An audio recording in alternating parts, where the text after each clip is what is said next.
let's talk a little bit about what a privilege it is to pay. There's a lot of discourse going on around school supplies and tuition and all of these different things about what it costs to make a way for our children in the world.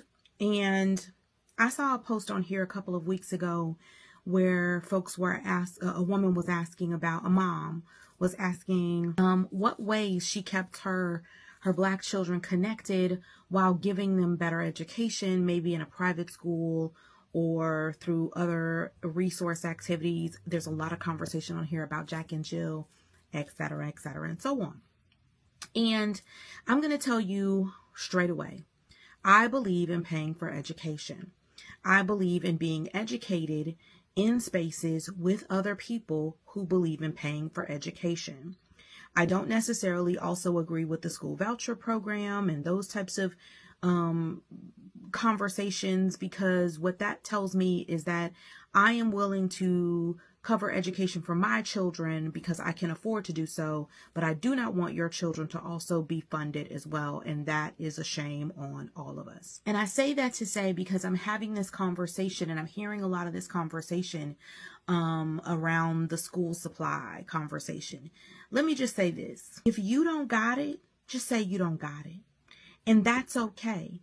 And so we were in the store last night. My daughter is going to college, as some of you who've watched me on these videos may know. And we were in Target last night with my mother, and the conversation was school supplies. And in the school supply section, my mother was getting folders. And my daughter was saying, "Why are people so up in arms about school supplies?"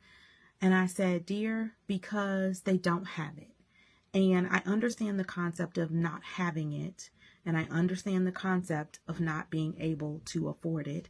But I also know keenly well that I've worked so hard throughout her 18 years to be able to be blessed and privileged to be able to afford it. I was crying and wringing my hands and having these conversations around what I was going to do about the college tuition, because the price of tuition was just something I did not think I was going to be able to afford.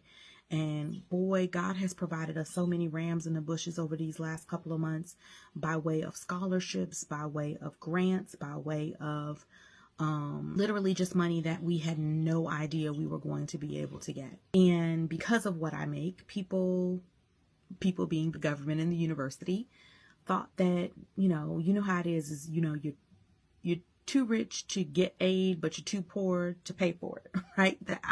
I'm kind of in that in between. But I want us to have this honest conversation that God had woke me up, and I mean, straight up out of my bed. And this was months ago. And I've already paid for my daughter to go to private high school. And what God told me in that instance was, you've already been paying for it. You already have the muscle to do it. And so it's in your budget to do so. Pay for it, right? And again, I couldn't pay what I was paying to high school because now we're talking triple the price. But I said to my daughter, if we can get around the same amount with scholarships and maybe a few small loans and grants, and we could probably get it around a specific number, I can make that happen for you. And that's what we did. God has given us just that. And so there is a privilege in paying. There is a privilege in paying. And that privilege is that sometimes we have to do what is necessary for our children, even if it is the thing that was not necessarily done for us. I was able to go to a private high school, but nobody helped me pay for college. And again, now I'm in a position that I can, and my conversation shouldn't change. It is a privilege. I am blessed. I am grateful. But that does not mean that I don't want others to be able to get what they need because I can afford it for mine. That is what we have learned over the generations, is community aid. And now more than ever, we need to be able to practice what we preach. I hope that helps.